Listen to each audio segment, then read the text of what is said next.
Belə bir funksiyanın qrafikinə düz xətt, toxunan düz xətt, absis oxunun müsbət istiqaməti ilə 45 dərəcəli bucaq əmələ gətirir.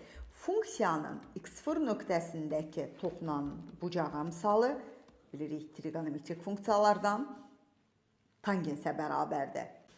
Deyilir ki, funksiyanın qrafikinə çəkilən toxunan düz xətt absis oxunun müsbət istiqaməti ilə 45 dərəcəli bucaq əmələ gətirir.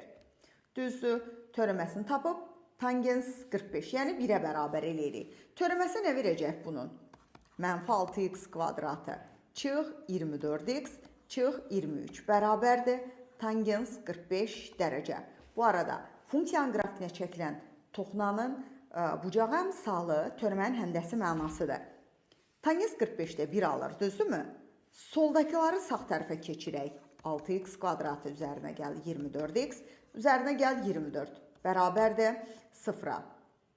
Hər birini 6-ya bölürük. Elə yerdən yazaq ki, yerimiz olsun. Buradan məncə yerləşər.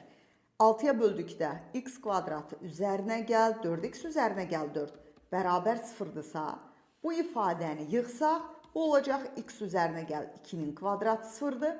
X bərabər mənfi 2-yə. Gətirib funksiyanın özünü daha törəməsində yox. Törəməsində yazsaz, zaten 0 alacaqsınız. X-in yerdə mənfi 2-yə, mənfi 8. Vurduq mənfi 2-yə, 16. Bu etdi 48. Üzərinə gəl 46, çıx 8. Bu da bərabərdir. Bu x etdi mənfi 2, mənfi 10, müsbət 6. Cavabımız B variantı.